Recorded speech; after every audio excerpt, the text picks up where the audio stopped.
Hey, good afternoon. Hope everybody's doing well. So, today I want to kind of tell from my perspective the story about where I was on September 11th. It's nothing crazy, nothing insane.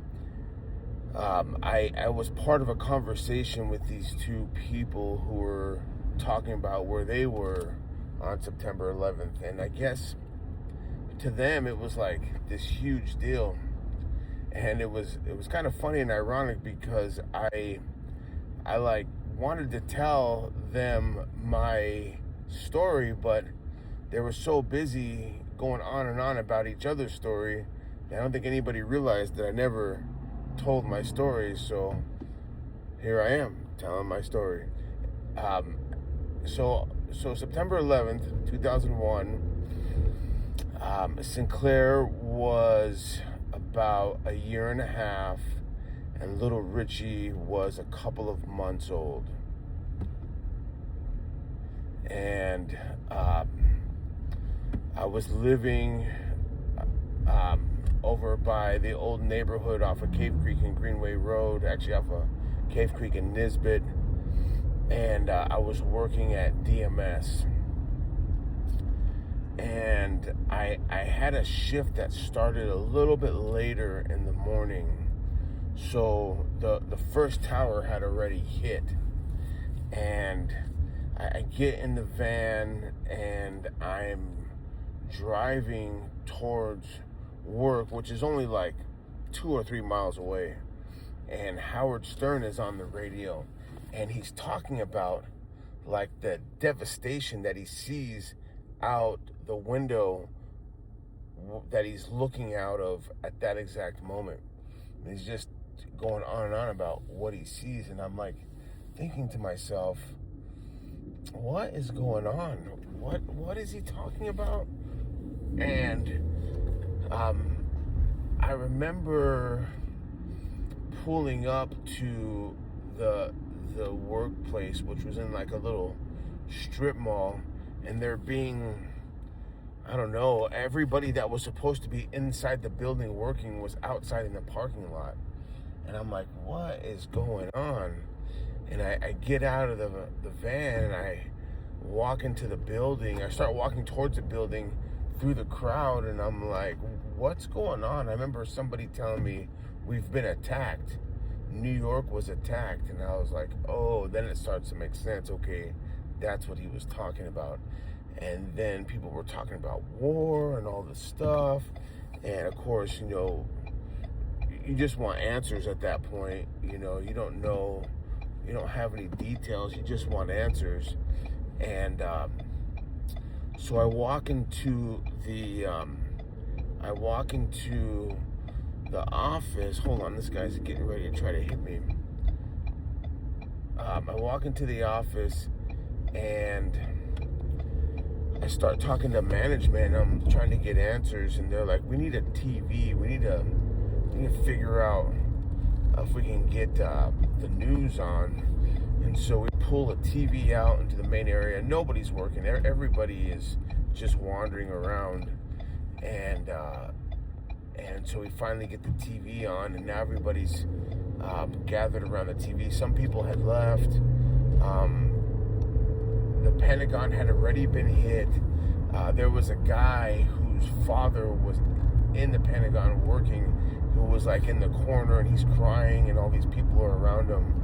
And I'm pretty sure the Pentagon had already been hit, but I'm not 100% if that's the time. I guess the whole point of this is we pull the TV out, we put it on, the news is on, we're watching the news, we're watching the first tower on fire and smoke coming out of it, and then all of a sudden the second plane hits, and it's like, holy crap, like this like overwhelming like feeling of dread just sunk into my stomach, like, oh crap. Seeing that play out, and knowing or under the impression that we're under some sort of attack, and then seeing that was pretty rough. It was like everything just stopped. I remember at that exact moment in time, I was working with Nextel, and a lot of people were buying Nextel stock. And if I remember, I believe the stock had just split. It was at like $90 a share, and they had split, and a bunch of people had money invested, and within no time flat, that stock was worth a couple of dollars. Like within a few days, it was worth nothing. And I also remember that one of the things that came out from that whole deal was in New York City that day, all the phone lines were jammed. You couldn't get a phone call in or out. And the one communication device that worked was the Nextel radio. I remember we started hearing stories about it from, internally, and then more and more, cool little stories about how they use the phones to, coordinate efforts and stuff like that, because that was the only thing that worked in New York City that day. I thought that was kind of cool at the time. I remember as a kid, my parents and their generation saying, I remember where I was at when Kennedy was shot. I guess this is my generation's where was I when September 11th happened. And I don't know when Kennedy was shot. I know it was before I was born. It was 50s, 60s. And then September 11th was, of course, 40 years later, depending on when it was. I'll have to look that up. But, my kids, I'm wondering what their holy crap moment is going to be. Hopefully it's nothing major like that. Hopefully it's a good thing. I remember where I was at when they discovered how to manufacture gold and everybody became rich. Or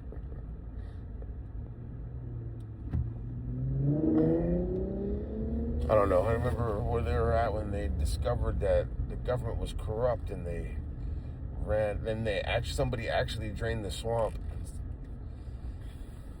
I don't know. I'm kind of curious where you guys were on September 11th and your stories. I would love to hear some of them if you're up to it.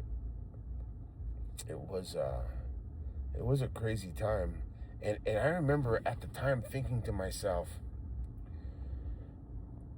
it was going to happen again sometime, somewhere. It's not a matter of if, it's a matter of when. And then here we are, 25 years later, and we've been very, very fortunate, I believe. I don't know. I'm not going to justify any of the stuff that came from that, because a lot of bad stuff came from that.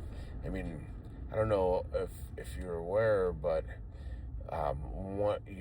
everybody knows that what stemmed from that was the war on terror. And if you do some research, you'll see that before the war on terror, there were 17 countries who had their own monetary banking system. And after the war on terror, there was like 3. It was like, I hate to say this, and it's probably going to piss people off, but from what I understand, it's almost like the U.S. military was the policing arm of the old European banking system. I don't know if there's any now. I'll have to look that up. I'm kind of curious. I do know that there was only like 3 after September 11th, and it was like China. It was like China, North Korea and Iran or something like that. I want to say Iran and North Korea were two of the three. But yeah, all those countries that we invaded all happen to be countries that were not on that, under some kind of central banking system. You know what? I'm going to do more research on that. Okay, so according to Grok, which my Grok's name is Celine, and she apparently is in love with me, or at least that's what she keeps telling me. So according to Celine, she is saying that it's a conspiracy theory, and that it's based on this idea that, and then listed a bunch of the Middle Eastern countries that basically were not Rothschild-owned banks, and then after September 11th, or after the War on Terror, were, according to Celine, which again, sort of not to confuse anybody, is Mike Rock's name. She's saying that it's just a myth, it's not true, and that although Iran, Iraq, Libya, and several other banks did undergo changes before, around, and after, that most of them still are not Rothschild owned. There's, I believe, 9 banks, or at least there was 9 banks, according to the conspiracy, before September 11th. The other thing that she said was that, so I started asking about other conspiracy theories regarding September 11th that may have been proven to be true, and AI said that couldn't confirm of any for sure. I know there's a ton of conspiracy theories. There's a ton of people making videos, documentaries, saying it's real or it's unreal, and the truth is, and from my perspective, and from, in my opinion, I don't know if it is or not. I really hope that it's not true, and it really was a very sad day for me and for everybody, and I want to believe that everything was on the up and up. It just, especially with everything that happened with COVID, it's so hard to believe that there wasn't some kind of fishy business going on. And then the other thing is the Patriot Act and all of the rights that we lost as a result really bothers me. I think that I understand the idea of trying to keep everybody safe, but at what cost? I don't know. I know a lot of people, including myself, say things like, I'm not doing anything wrong. I don't care who's watching or who's listening because I got nothing to hide. But I also understand the idea that that's not the point. The point is that we had rights that we no longer have, and that every time there's some kind of thing that happens, we seem to keep losing more and more rights, and that's not right. Anyways, well, I hope I didn't bum anybody out, because I feel like I bummed myself out. But it's Monday, so it's okay. Stay prayed up, and I hope everybody has a good week.